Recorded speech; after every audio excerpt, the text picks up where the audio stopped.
In the heart of Texas, where the vast plains stretch endlessly beneath a sky painted with the hues of freedom and the spirit of America pulses through every small town like blood through veins,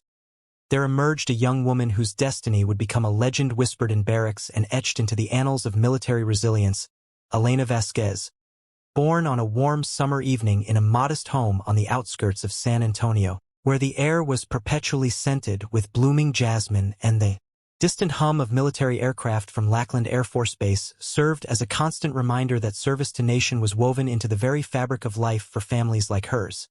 Families who gathered around barbecues on Memorial Day to honor fallen heroes, who stood proudly during the national anthem at high school football games under Friday night lights, who taught their children that the flag was not merely cloth but a symbol of sacrifices made by generations past. And Elena, from her earliest days, embodied this ethos with a fervor that set her apart even among her peers, her deep brown eyes reflecting a fire of determination that could not be dimmed. Her long dark hair often braided or tied back in practical fashion as she ran miles through the dusty trails near her family's small ranch, building an athletic yet gracefully feminine physique that combined strength with endurance, muscles toned from years of helping her father mend fences, herd cattle, and bale hay under the relentless sun, while her mother instilled in her the values of compassion, faith, and unyielding perseverance, values drawn from a lineage of hard-working immigrants who had crossed borders seeking the American dream and found it in the soil of the Lone Star State. Her father, a quiet man with weathered hands and a chest full of unspoken stories from his service in Vietnam, where he had served as an infantryman in the jungles of a war that scarred a nation, rarely spoke of those days, preferring instead to share lessons of brotherhood, of trusting the soldier beside you in the foxhole, of the sacred bond forged in fire that transcended race, gender, or background. Though hidden beneath his stoic exterior lay a profound regret. A chapter of his youth closed too hastily when, as a young man fresh from basic training, he had fathered a son with a woman he loved but could not commit to amid the chaos of deployment fears, leaving her to raise the boy alone while he returned home, to build a new life, marrying Elena's mother and creating the stable family he had always craved, never revealing the existence of that abandoned child whose name would one day resurface like a ghost from the past. A half-brother named Jake Harlan whose bitterness would fester across decades until it erupted in an act of betrayal that nearly claimed Elena's life. Growing up, Elena was the quintessential all-American girl, excelling in her studies at the local high school where she maintained straight A's while captaining the track team, leading the debate club to state championships with arguments rooted in logic and passion, organizing volunteer drives for veteran shelters where she listened wide-eyed to tales of valor from old soldiers who saw in her the future of the armed forces, and every 4th of July, as fireworks exploded overhead in bursts of red, white, and blue, she felt a calling deeper than mere patriotism,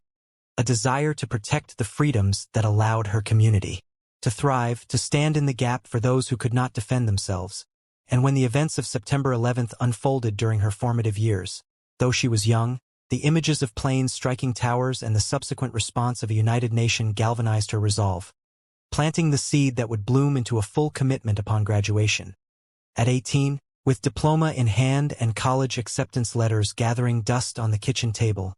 Elena walked confidently into the Army recruiter's office downtown, her parents by her side, her mother's eyes misty with a mix of pride and worry, her father's silent salute conveying approval forged from his own experiences, and she enlisted without hesitation, choosing infantry with the knowledge that women were now eligible for combat roles, determined to break barriers not for glory but for equality in service, shipping off to basic combat training at Fort Jackson, South Carolina,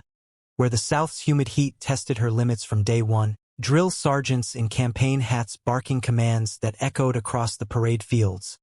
turning civilians into soldiers through a regimen of early reveille, endless physical training sessions that included push-ups until muscles screamed, runs in formation chanting cadences that built esprit de corps, obstacle courses slick with sweat and mud, bayonet drills instilling aggression, and nights spent in barracks learning to fold hospital corners on beds, shine boots to mirror finish, and recite the Army values of loyalty, duty, respect, selfless service, honor, integrity, and personal courage. Elena not only survived but excelled, her prior athleticism giving her an edge in the Army physical fitness test where she maxed push-ups, sit-ups, and the 2-mile run, earning the admiration of instructors who pegged her for leadership potential. While some male recruits grumbled quietly about standards being lowered, their prejudices challenged daily by her performance, and upon graduation, with honor graduate ribbon pinned to her chest, she advanced to advanced individual training for her MOS. Then, directly to Airborne School at Fort Benning, renamed Fort Moore in honor of military spouses, where the true test of mettle awaited in the form of parachuting from aircraft at altitude, a rite of passage for the Army's elite jump-capable units. Airborne School was divided into 3 weeks of intense preparation. Ground Week focused on mastering the parachute landing fall to minimize injury upon impact, practicing rolls on sawdust pits while harnessed to suspension lines, learning to control the canopy through riser slips, and simulating exits from mock doors with relentless repetition until muscle memory took over. Tower Week escalated the adrenaline, dropping from 34-foot towers to build confidence, then from the 250-foot towers where the freefall sensation first hit, wind rushing as harnesses released and soldiers plummeted briefly before cables caught them, hearts pounding in unison. Finally, Jump Week brought the real thing, 5 jumps from C-130 Hercules or UH-60 Black Hawk. Helicopters over the expansive drop zones, static lines hooked to anchor cables, the aircraft climbing to 1,250 feet for safety, the red light turning green with the Jumpmaster's thunderous, "Go!" sending soldiers shuffling out the door in rapid succession, the prop blast slamming them as they exited, counting 1,000, 2,000, until the canopy opened with a reassuring snap, steering toward the assembly area amid the beauty of floating silently above the Georgia landscape, and Elena earned her silver wings with distinction. The pinning ceremony a moment of pure triumph as she envisioned greater challenges ahead. Applying successfully for assignment to the prestigious 82nd Airborne Division at Fort Bragg, North Carolina, the All-American division known for its rapid global response capability, ready to deploy anywhere on Earth within 18 hours, a unit steeped in history from World War II jumps into Normandy and Sicily to modern operations in Iraq and Afghanistan. Arriving at Bragg, Elena immersed herself in the paratrooper culture where Airborne was both greeting and creed, training cycles relentless with airborne operations, live-fire ranges, airborne assaults simulated with airland follow-ons, ruck marches through the sandy pine forests carrying loads exceeding 70 pounds, urban combat training in mock villages, and the constant emphasis on physical readiness with daily PT formations at dawn, running in boots and singing cadences that boosted morale. But beneath the surface camaraderie, subtle undercurrents of resistance emerged toward female integrations in combat arms, particularly from a clique led by Corporal Jake Harlan, a seasoned jumpmaster with sharp features, a perpetual smirk, and a reputation for excellence in the field tempered by an abrasive personality that alienated those who didn't fit his mold of the ideal soldier. Jake and his inner circle, 4 dedicated crew members, all Asian American paratroopers who had bonded over shared cultural experiences and a defensive us-against-the-world mentality forged in earlier deployments, viewed Elena as an intruder, an affirmative action placement in their eyes, despite her qualifications, and the hazing began insidiously, gear mysteriously vanishing during field exercises, forcing her to borrow and face ridicule, extra details assigned informally like cleaning the latrines while others relaxed, pointed comments in the DFSC about how the unit was going soft, and exclusion from off-post gatherings where stories were swapped and bonds strengthened. Yet Elena refused to report it formally, knowing that complaining could label her weak in a culture that prized toughness, instead responding by outperforming them consistently, leading squads flawlessly in navigation lanes, scoring expert on every weapon qualification, volunteering for the toughest schools like Air Assault and Pathfinder, earning quiet nods from senior NCOs and officers who recognized her potential to rise far. Unbeknownst to Elena, Jake's animosity was deeply personal, rooted not merely in misogyny but in a familial wound he had nursed since adolescence, when, rifling through his single mother's belongings after her passing, he discovered letters and a birth certificate revealing his father was a soldier named Vasquez who had promised marriage but vanished upon learning of the pregnancy,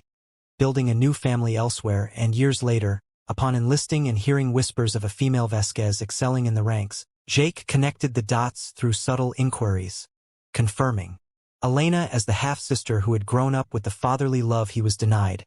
fueling a toxic resentment that saw her as the embodiment of his stolen life. A grudge he masked behind unit loyalty but plotted to undermine at every turn. The tension built over months, through joint training exercises with Allied forces, deployments to the Joint Readiness Training Center at Fort Polk where mud and sleep deprivation tested limits, and back to Bragg for reset, until a routine high-altitude personnel drop, HAPD, over the rugged Appalachian Mountains in a multi-helicopter formation designed to simulate insertion behind enemy lines. The Black Hawks climbing to 3,000 feet for a more realistic freefall experience before static line deployment. The doors slid open early to acclimate jumpers to the roar and wind. The landscape below a mesmerizing quilt of evergreen forests, rolling hills, and scattered farmland under a clear blue sky. And as the formation approached the drop zone, jumpers stood hooked up, shuffling toward the doors, Elena positioned near the front on Jake's aircraft where he served as safety. A momentary hesitation gripping her. Not fear of jumping, for she loved it, but perhaps a subconscious unease from the hostile glances, or maybe the turbulent rotor wash making footing precarious. And in that split second, Jake saw his opportunity, gripping her harness not to assist but to betray, leaning close to whisper, "Go fly, bitch," with venomous glee before, shoving with deliberate force disguised as a slip on the slick floor, propelling her backward out the door prematurely. Her body tumbling horizontally in that iconic frozen instant of horror, hair whipping wildly in the 120-mile-per-hour slipstream, brown eyes bulging in disbelief and terror, mouth agape in a scream swallowed by the noise, arms flailing instinctively as her squadmates, Jake's own crew, lunged forward in genuine panic, gloved hands outstretched desperately grasping at air inches. From her uniform, faces contorted in shock as the helicopter pulled away per protocol, leaving Elena plummeting alone. Toward the earth, the ground rushing up at terminal velocity, her training kicking in amid the chaos as fingers found the reserve handle, yanking it with all her might, the reserve canopy blossoming just in time to arrest the fatal speed though not gently, dragging her through treetops that clawed and snapped like vengeful spirits before slamming into the forest floor with bone-crushing impact. Her right leg shattering on a rock outcrop, pain exploding white-hot as consciousness faded. Search and rescue teams located her hours later via emergency beacon. Medevac choppers thundering in to extract the broken paratrooper. Airlifting her to trauma centers where surgeons worked miracles piecing together femur, tibia, and ligaments with plates and pins, followed by months at Walter Reed National Military Medical Center enduring grueling rehabilitation, learning to walk again on crutches while battling PTSD flashbacks of the fall. The betrayal, the laughter she imagined from the door, and an official investigation launched concurrently, helmet cam footage and witness statements painting a damning picture of intentional misconduct, though Jake's loyal crew provided cover stories of accidental slippage and turbulence, resulting in administrative punishments, reductions in rank, extra duties, loss of jump status temporarily, but no full court-martial due to plausible deniability, leaving Elena furious yet more resolved, channeling rage into recovery, pushing therapists to limits with extra sessions, rebuilding muscle atrophy through swimming, weights, and endless stairs, while in quiet hospital nights poring over family documents sent by her worried mother, uncovering the explosive truth.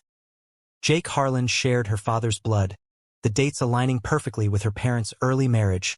letters confessing the past affair and abandonment, explaining the personal hatred in heartbreaking clarity, a family secret weaponized into attempted murder. Far from breaking her, this revelation forged Elena into steel. She applied to officer candidate school mid-rehabilitation, acing the application boards from a wheelchair, commissioning as a second lieutenant upon completion with classmates saluting her grit, then excelling in the basic officer leader course, infantry branch orientation, and advanced schools like Ranger School where she earned the tab as one of the few women to do so, her leadership style blending toughness with empathy, inspiring soldiers under her platoon in follow-on assignments, fast-tracking promotions to first lieutenant and captain through battlefield excellence in training rotations and advisory roles, mentoring female troops navigating similar prejudices, becoming a quiet advocate for change within the ranks. Fate, or perhaps divine justice orchestrated through assignment branches, circled back years later when Captain Elena Vasquez received orders returning her to Fort Bragg as company commander of the very unit that once hazed her, striding into the formation on that crisp morning in perfectly pressed uniform, captain's bars gleaming, addressing the troops with authority honed by adversity, locking eyes with a demoted yet reinstated Sergeant Jake Harlan and his subdued crew standing at attention, their faces paling as memory flooded back, Elena's voice calm yet commanding as she outlined standards, pausing deliberately to say, "Some lessons come from great heights, 3,000 feet to be precise, and they teach us about trust, consequences, and rising above." Watching Jake swallow hard under her gaze. "From today, we operate as a family united, no room for division." Compelling salutes from men now subordinate, the power reversal complete not through vengeance but earned supremacy. Under her command, the company transformed, morale soaring through fair leadership, innovative training, successful deployments earning unit citations, Elena's story circulating as motivational legend across the Army, speakers, inviting her to address academies and conferences on resilience, overcoming betrayal and the strength found in forgiveness tempered by justice, for she never pursued further punishment against Jake, allowing his own conscience and her success to be the true reckoning, and in reflective moments standing on drop zones watching new paratroopers exit aircraft, feeling the wind that once nearly claimed her. Elena knew she had not merely survived the fall but transcended it, turning cruel words into wings, embodying the American ideal that from the depths of adversity, with unwavering grit, faith, and heart, one can soar to command the skies, inspiring countless others to pull their own reserves in life's plummeting moments and land stronger. A beacon of hope proving that betrayal's gravity can be defied by the uplift of unbreakable spirit.